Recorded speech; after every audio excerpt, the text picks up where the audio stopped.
Hello movie lovers, ಮಾರ್ಟಿನ trailer release ಆಗಿದೆ. ಅದು 13 ಲ್ಯಾಂಗ್ವೇಜಲ್ಲಿ ಮೂವಿನ release ಮಾಡೋಕ್ಕೆ ಪ್ಲ್ಯಾನ್ ಮಾಡ್ತಾ ಇದ್ದಾರೆ, ಅದನ್ನು ಗ್ಲೋಬಲಿ ಅಂತ ಹೇಳ್ಬೋದು. ಹಾಗೆ ಟ್ರೈಲರು ಒಂದು ರೀತಿ ಹಾಲಿವುಡ್ ಲೆವಲ್ ರೀತಿಯೇ ಇದೆ ಅಂದ್ಬೋದು. ಕೆಲವೊಂದು ವಿಜುವಲಿ ಕಟ್ಕೊಟ್ಟಿರೋ ವಿಧಾನ ಸಖತ್ ಇಂಟ್ರೆಸ್ಟಿಂಗ್ ಆಗಿತ್ತು. ಹಾಗೆ ಟ್ರೈಲರಲ್ಲಿ ಏನು ಇಷ್ಟ ಆಯಿತು, ಏನು ಕಷ್ಟ ಆಯಿತು ಅನ್ನೋದನ್ನ ಈ ರಿವ್ಯೂಯಲ್ಲಿ ತಿಳಿಸ್ಕೊಡ್ತೀನಿ. ಅದಕ್ಕಿಂತ ಮುಂಚೆ ನನ್ನ ಚಾನಲ್ಗೆ ಫಸ್ಟ್ ಟೈಮ್ ವಿಸಿಟ್ ಮಾಡಿದ್ದೀರಾ, ಇಲ್ಲ ವಿಡಿಯೋನ ಫಸ್ಟ್ ಟೈಮ್ ನೋಡ್ತಾ ಇದ್ದೀರಾ, ಈ ರಿವ್ಯೂ ನಿಮ್ಗೆ ಆನರ್ಸ್ ಅಂತಂದರೆ ಈ ವಿಡಿಯೋಗೊಂದು ಲೈಕ್ ಮಾಡಿ, ಹಾಗೆ ನನ್ನ ಚಾನಲ್ನ ಸಬ್ಸ್ಕ್ರೈಬ್ ಮಾಡಿ ಮತ್ತು ಬೆಲ್ ನೋಟಿಫಿಕೇಶನ್ ಆನ್ ಮಾಡಿ.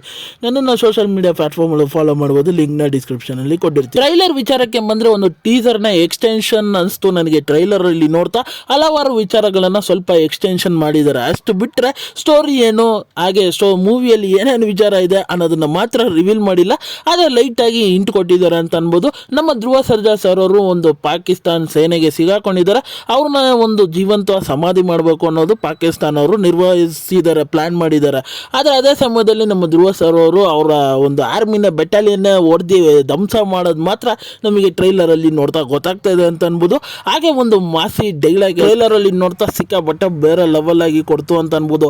ಹಾಗೆ ಆ್ಯಕ್ಷನ್ ಸೀನ್ಸ್ಗಳು ಸಿಕ್ಕಾಪಟ್ಟೆ ಬ್ಯೂಟಿಫುಲ್ ಆಗಿದೆ. ಆ ಚಾಪರ್ ಸೀನ್ಸ್ಗಳಾಗಲಿ, ಆ ಬ್ಲಾಸ್ಟಿಂಗ್ ಸೀನ್ಸ್ಗಳಾಗಲಿ, ಹಾಗೆ ಒಂದು ಬೈಕ್ಗಳ ಸ್ಟೆಂಟ್ ಮೂಮೆಂಟ್ಸ್ಗಳಾಗಲಿ, ಹಾಗೆ ನಮ್ಮ ಧ್ರುವ ಸರ್ಜಾ ಸರ್ ಅವರ ಒಂದು ಆ್ಯಕ್ಷನ್ ಸೀಕ್ವೆನ್ಸ್ಗಳಾಗಲಿ ಸಿಕ್ಕಾಪಟ್ಟೆ ಇಂಟ್ರೆಸ್ಟಿಂಗ್ ಆಗಿ ಅನಿಸ್ತಾ ಇತ್ತು. ಟ್ರೈಲರಲ್ಲಿ ಸ್ವಲ್ಪ ಕ್ಯಾರೆಕ್ಟರ್ಸ್ಗಳನ್ನ ರಿವೀಲ್ ಮಾಡಿದ್ದಾರೆ ಒಂದು ಗ್ಲಾನ್ಸ್ ರೀತಿ. ಅದ್ರ ಜೊತೆ ನಮ್ಮ ಧ್ರುವ ಸರ್ ಅವರ ಲುಕ್ ನಮಗೆ ಗೊತ್ತಿರೋ ರೀತಿನ ಅದೇ ಟಿಪಿಕಲ್ ಆಗಿದೆ. ಒಂದು ಟ್ಯಾಟೂಗಳನ್ನೆಲ್ಲ ಮಾಡಿದೆ, ಅದು ಇಂಡಿಯನ್ ಒಂದು ಸಿಂಬಲನ್ನೆಲ್ಲ ಹಾಕೊಂಡು ನೋಡೋದಕ್ಕೆ ಸಖತ್ ಕ್ಲಾಸಿ ಕಾಣಿಸ್ತಾರೆ. ಒಂದು 3 ಲುಕ್ ಶೇಡ್ಸ್ಗಳಲ್ಲಿ ಕಾಣಿಸ್ರು ಟ್ರೈಲರಲ್ಲಿ ನೋಡ್ತಾ. ಅದು ಮೂವಿಯಲ್ಲೂ ಅದೇ ರೀತಿ ಇರ್ಬೋದಾ ಅನ್ನೋದು ನನಗೊಂದು ಡೌಟ್ ಇದೆ. ಆದರೆ ನನಗೆ ಈ ಟ್ರೈಲರಲ್ಲಿ ಇನ್ನೊಂದು ಮೇಜರಾಗಿ ಇಷ್ಟ ಆಗಿದ್ದ ವಿಚಾರ ಅಂದರೆ ಬ್ಯಾಕ್ಗ್ರೌಂಡ್ ಮ್ಯೂಸಿಕ್ಕು. ಧೂಳೆ ಎಬ್ಬರಿಸಿದ್ದಾರೆ ಗುರು ಬ್ಯಾಕ್ಗ್ರೌಂಡ್ ಮ್ಯೂಸಿಕ್ ಮಾತ್ರ ಸಿಕ್ಕಾಪಟ್ಟೆ ಆಸಮ್ ಆಗಿದೆ. ಬ್ಯಾಕ್ಗ್ರೌಂಡ್ ಮ್ಯೂಸಿಕ್ಗಳೆಲ್ಲ ನೋಡ್ತಾ ಇದ್ದರೆ ಟ್ರೈಲರಲ್ಲಿ ಸಿಕ್ಕಾಪಟ್ಟೆ ಚೆನ್ನಾಗಿ ಅನಿಸುತ್ತೆ ಅಂತ ಅನ್ಬೋದು.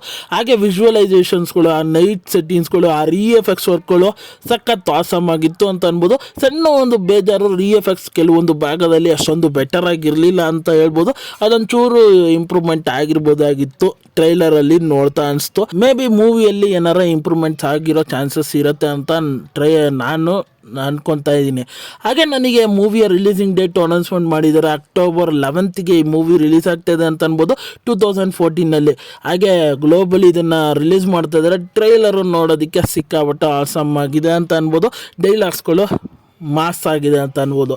ಹಾಗೆ ನೀವು ಇನ್ನೂ ಈ ಟ್ರೈಲರ್ನ ಚೆಕ್ಔಟ್ ಮಾಡಿಲ್ಲ ಅಂದರೆ ಹೋಗಿ ಒಂದು ಸತಿ ಚೆಕ್ಔಟ್ ಮಾಡಿ. ನಿಮಗೇನಿಸ್ತು ಈ ಟ್ರೈಲರ್ನ ನೋಡಿ ಮರಿದೆ ನನಗೆ ಕಮೆಂಟ್ ಮಾಡಿ ತಿಳಿಸಿ. ಹಾಗೆ ಈ ವಿಡಿಯೋ ಇಷ್ಟ ಆಯಿತು, ಈ ರಿವ್ಯೂ ನಿಮ್ಗೆ ಅನ್ನಿಸ್ತು ಅಂತಂದರೆ ಈ ವಿಡಿಯೋಗೊಂದು ಲೈಕ್ ಮಾಡಿ, ಹಾಗೆ ನನ್ನ ಚಾನಲ್ನ ಸಬ್ಸ್ಕ್ರೈಬ್ ಮಾಡಿ ಮತ್ತು ಬೆಲ್ ನೋಟಿಫಿಕೇಷನ್ ಆನ್ ಮಾಡಿ. ನಿಮ್ಮ ಅನಿಸಿಕೆ ಅಭಿಪ್ರಾಯ ಏನಾದರೂ ಕಮೆಂಟ್ ಮೂಲಕ ತಿಳಿಸ್ಬೋದು. ಮತ್ತೆ ಮುಂದಿನ ವಿಡಿಯೋದಲ್ಲಿ ಸಿಗ್ತೀನಿ.